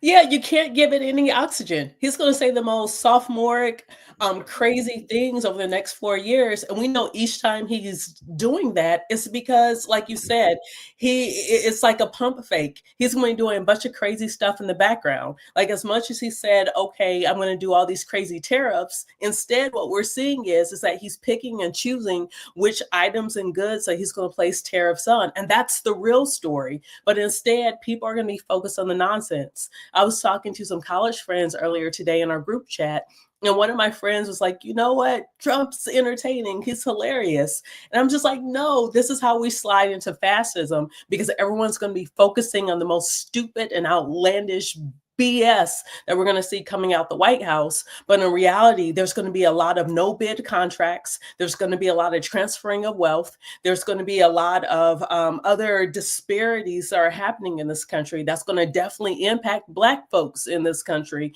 And those are the things that we're going to have to pay attention to. So I hope Senator Warren and other folks like that, instead, they're going to put their heads down and they're going to focus on how to stop his agenda in this new Congress. That's what they need to focus on. They need to take a page out of Virginia State Senator Lucas's book, where she was able to stop the governor of Virginia. She was able to stop She was able to stop, I think it was Monumental Sports, from going into Northern Virginia.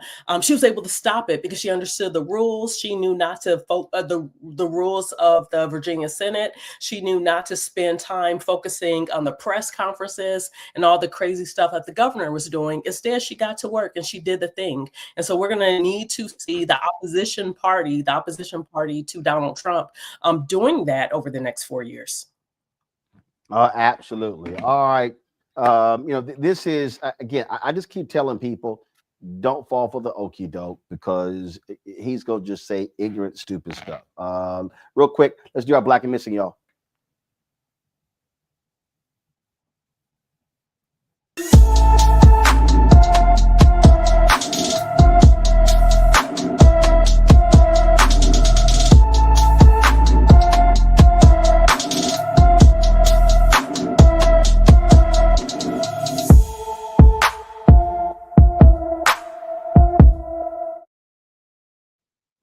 All right, folks. Nakia Walker disappeared from her home in Charlotte on July 20th. The 16-year-old is 5 feet 4 inches tall, weighs 100 pounds, with black hair and brown eyes.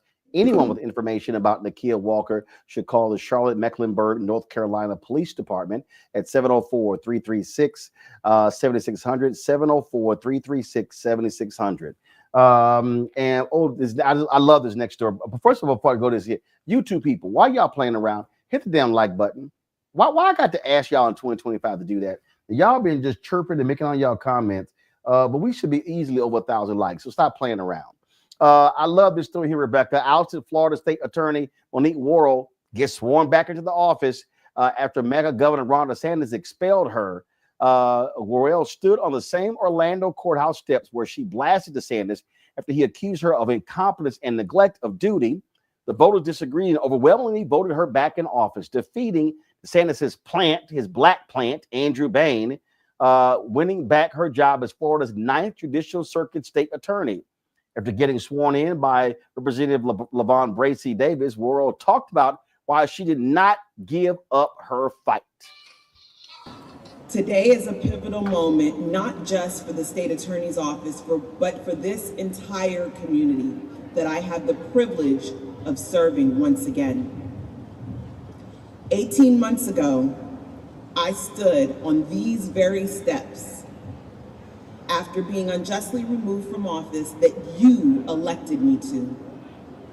I told you then that I didn't intend to give up. And as a result of you standing with me over these last 18 months, today I am honored to return to the seat of the people's state attorney.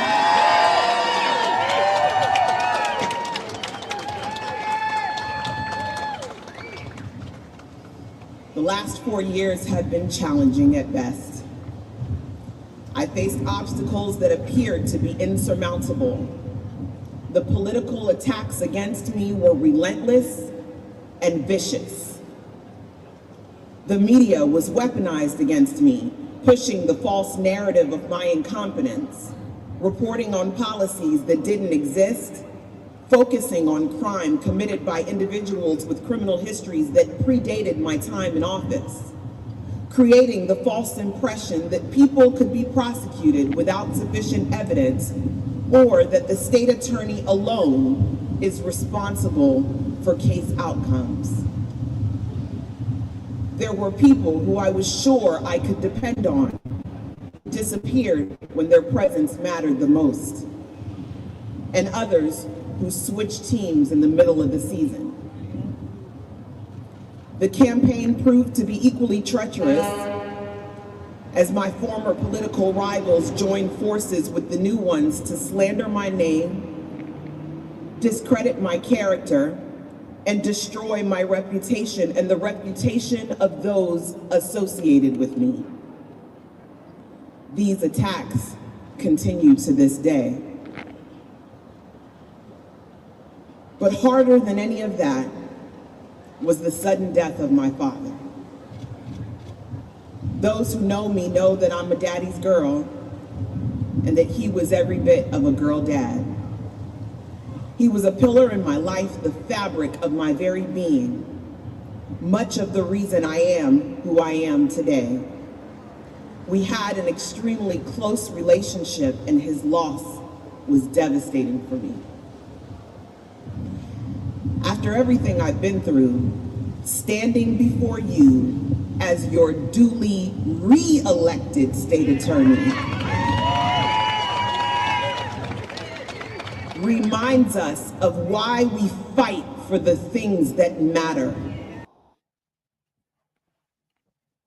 Oh, I just absolutely love it. And Rebecca, she whooped Andrew Bain's ass, getting 58% of the vote. He ran as an independent. All that DeSantis ass kissing didn't do any, didn't help him at all. You know what? You love to see it, and it's poetic justice. I'm glad that she was able to come back victorious. I will say, just from like a human perspective, I hope she gets rest as well, because she's been through so much over the last few years. And while I understand over the next 4 years, many of us and many people like the state attorney who were unfairly targeted by these MAGA extremists and fighting back, I hope they also find time to get rest, because we're going to have a long fight over the next 4 years. And so while I applaud her, I think it's fantastic, I also hope that she gets peace and rest as well. Well, I just love the fact that the voters put her in there. They supported her policies. DeSantis removes her, and the voters are like, nah, we want her back. And so congratulations to Monique Worrell. I'm glad to see you back where you are supposed to be. So again, great job. And so, you know, just important. Folks, also, we had Don Scott on the show yesterday talking about, was it Monday? I can't remember. Talking about Virginia special elections. Well, guess what? Virginia Democrats retained their state house majority during Republican Governor Glenn Youngkin's last year in office. Tuesday's races were the first official elections in Virginia since November's presidential contest. Democrats have a 21-19 edge in the state Senate and a 51-49 edge in the House of Delegates, preserving their majorities in both chambers. The results, guess what? Yeah, Glenn Youngkin, he can't move his conservative agenda forward unless he goes through two black people, Louise Lucas in the Virginia Senate and Don Scott in the Virginia House. That's just one of the things that we have to understand, why power absolutely matters. And so people overlook these state races, but controlling these state houses, controlling, you heard Martin O'Malley talk about 36 governor's races. People fixate on the presidential race, Rebecca, but again, so much power at the state level, and folk better pay attention to that too. Yes, in 2025, there's over 100,000 seats that are on the ballot across 46 states. And I don't know if people are paying attention to that. Almost every single state in this country will have elections this year. That's 100,000 seats where it's going to be mainly local and state races. That's going to have a great and tremendous impact. And so while all of us, many of us are concerned about what's going to happen in Washington, what's going to happen at the federal level, but more importantly, the things that are happening at the state and local level is going to have real world impact every single day. And if you want to make sure that your particular communities are doing what it needs to do to make sure that your businesses, your children, your family, where you pray, worship, where you live and work, it's these local races. And so, you know, it was interesting listening to Governor O'Malley talk about his vision for the Democratic Party. And that's fine. We know there's two major parties in this country, but bottom line for our communities, our Black communities across the country, we have to take our future into our own hands. We can't be reliant on a particular party, but that also means that many of us have to figure out the systems that we work in and figure out ways to run for office. If you see something that you want done in your local community, you're going to have to learn what it takes to qualify for the ballot and work with people around you and figure out how to qualify for the ballot and how to successfully run for office. We have to be the ones who show up, and we have to be our own heroes. We can't rely on the Democratic Party. That was very clear coming out of 2024, and we most certainly can't rely on the Republican Party moving forward. Absolutely. All right, Rebecca, I certainly appreciate it. Thanks a lot. Scott had some technical issues, and so that's why we left him a little bit earlier. So again, we appreciate it. Thanks a lot. Folks, don't forget, support the work that we do. Join our Bring the Funk fan club. Your donations are critical to our support. You can give multiple ways. Of course, you can give via Cash App, via the Stripe app. Cash App closed down our accounts. That's why you can't give to us direct. I know it's a lot easier, but the Stripe app still allows for you to give to us via Cash App. You see the QR code right there. Just simply point your camera to it. Or if you're listening to the podcast, then what you can do is go to blackstarnetwork.com to actually get the QR code. You can see your check and money order, P.O. Box 57196, Washington, D.C., 20037-0196. Of course, PayPal is R Martin Unfiltered. Venmo is RM Unfiltered. Zelle, Roland at RolandSMartin.com, Roland at RolandMartinUnfiltered.com. Download the Black Star Network app, folks. You can get our app right there on your phone or your pad, and you can watch us, have us on the go at all times. Or, of course, Apple phone, Android phone. You can also download us on your Apple TV, your Android TV, your Roku, Amazon Fire TV, Xbox One, Samsung Smart TV. See all of our amazing content, including our great interviews with Earth, Wind, and Fire and T.I. Also, of course, be sure to get my book, White Fear, How the Browning of America is Making White Folks Lose Their Minds, available at bookstores nationwide. Get the audio version, which I read on Audible, and be sure to get your gear. Now, here's the deal, y'all. I talked with the company. There were some issues with one of their distributors. That's why they've had some problems sending out merchandise. They're working through these issues, but trust me, we are on top of it. And so if you want to get our new gear, go ahead and put it back up. You want to get our new gear. Of course, our shirt, we tried the hashtag. We tried to tell you FAFO 2025 and don't blame me. I voted for the black woman.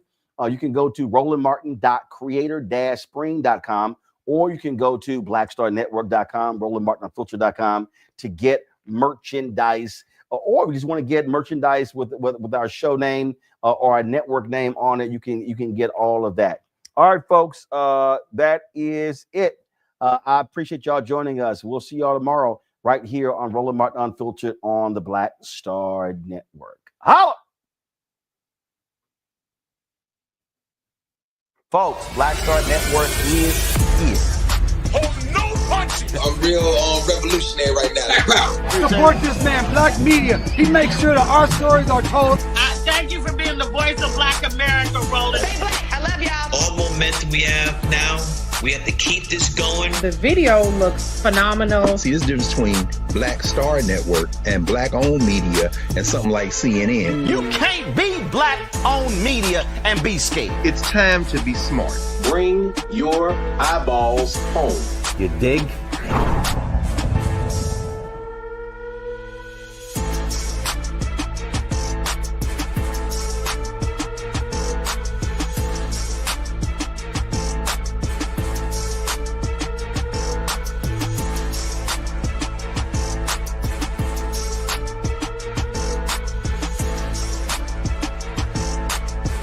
Folks, Black Star Network is here. I'm real revolutionary right now. Support this man, Black Media. He makes sure that our stories are told. Thank you for being the voice of Black America, Roland. Stay black. I love y'all. All momentum we have now, we have to keep this going. The video looks phenomenal. See, there's a difference between Black Star Network and black-owned media and something like CNN. You can't be black-owned media and be scared. It's time to be smart. Bring your eyeballs home. You dig?